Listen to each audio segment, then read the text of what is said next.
اور آپ کے لیے بڑی پیاری بات یہاں پر ذکر کی گئی ہے. فرمایا جو فرائض پر عمل کرتا ہے اور نوافل کی کثرت کرتا ہے. نوافل سے مراد کیا ہے؟ حضور کی سنتوں پر عمل کرنا. وہ سنت جو اپنے درجے میں وجوب کا درجہ نہ رکھتی ہو. جیسے داڑھی تو واجب ہے، داڑھی تو واجب ہے، وہ تو اونچے درجے کی، وہ تو لازمی ہے. لیکن اس کے علاوہ خوشبو لگانا، مسکرا کر ملنا، کوئی بھی کام دائیں ہاتھ سے کرنا، کھانے کے آداب کو ملحوظ رہنا، سونے کے آداب کو ملحوظ رہنا، چلنے کے آداب کو ملحوظ رہنا، یہ جو ایک اخلاق ہے حضور سے آنے والا جو نفل ہے. تو بندہ جب فرائض کے ساتھ ساتھ، واجبات کے ساتھ ساتھ ان سنتوں پر عمل کرتا ہے تو حدیث پاک میں آتا ہے، رب فرماتا ہے میں اس کو محبوب بنا لیتا ہوں. تو جب میں محبوب بناتا ہوں اس کو تو فرمایا پھر میں اس کے ہاتھ بن جاتا ہوں جس سے وہ پکڑتا ہے، میں اس کی زبان بن جاتا ہوں جس سے وہ بولتا ہے، میں اس کی آنکھیں بن جاتا ہوں جس سے وہ دیکھتا ہے، میں اس کے کان بن جاتا ہوں جس سے وہ سنتا ہے. وَلَئِن سَأَلَنِي لَأُوتِيَنَّهُ بخاری شریف. وہ مجھ سے جو سوال کرتا ہے میں اسے عطا کر دیتا ہوں. پھر آگے حدیث پاک کا ارشاد ہے کہ اس کی عزت اللہ کی بارگاہ میں اس بندے کی اتنی بڑھ جاتی ہے کہ وَمَا تَرَدَّدْتُ عَنْ شَيْءٍ أَنَا فَاعِلُهُ. اللہ فرماتا ہے کسی کام کو کرنے میں ہماری قدرت تردد نہیں کرتی، شک نہیں کرتی کہ اس کام کو کرنا چاہیے کہ نہیں کرنا چاہیے.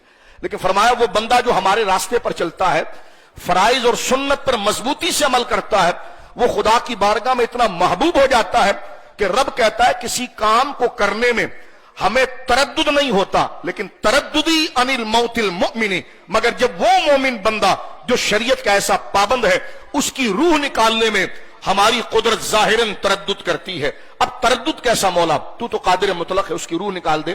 لیکن محبوبیت کے مقام پر وہ شریعت کا پابند ہونے کی وجہ سے اللہ کا ایسا محبوب بن جاتا ہے. رب فرماتا ہوا یکرہ الموت وانا اکرہ مساتہ، وہ موت کو پسند نہیں کرتا اور میں اسے ناراض کرنا پسند نہیں کرتا. یہ بخاری شریف کی حدیث کتاب الرقاق کی جو حدیث اوپر سے من عاد لی ولیا سے شروع ہوتی ہے تو اس کا آخری جملہ یہ ہے، یعنی شریعت کا متبع بندہ اللہ کا ایسا محبوب بن جاتا ہے. رب فرماتا ہے کہ میری بارگاہ میں اس کا ناز، اس کا مقام اس قدر بلند ہو جاتا ہے کہ اس کی موت کے وقت بھی اس وقت تک ہم اس کی روح نہیں نکالتے جب تک کہ وہ راضی نہ ہو جائے.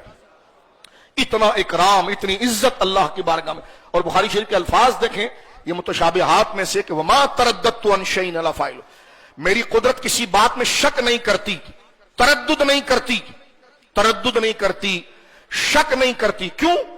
مولا تو قادر مطلق ہے، تیرے کام میں تردد کیسے ہے؟ فرمایا نہیں، ترددی عن الموت المؤمن. لیکن جب میرا شریعت کا ایسا پابند بندہ جو فرائض اور نوافل پر مکمل عمل کرتا ہے، اس کی روح نکالنے کا جب وقت ہوتا ہے تو ترددی ظاہراً تردد ہوتا ہے. ظاہراً کہ کیوں تردد ہوتا ہے؟ فرما ہوا یکرہ الموت وانا اکرہ مساتہ، وہ موت کو پسند نہیں کرتا، میں اس کو ناراض کرنا پسند نہیں کرتا. علماء فرماتے ہیں کہ اس نیک بندے کو اس کی روح نکالنے کا جو وقت ہے وہ تو ایک سیکنڈ بھی آگے پیچھے نہیں ہو سکتا. لیکن فرشتوں کو پہلے بھیج کر جنت میں اس کا مقام بتا دیا جاتا ہے. جب وہ جنت میں مقام اور مرتبہ دیکھ لیتا ہے تو وہ راضی ہو جاتا ہے. تو جب وہ راضی ہوتا ہے اللہ پہلے اس کو راضی کرتا ہے اور پھر اس کی روح کو لیتا ہے.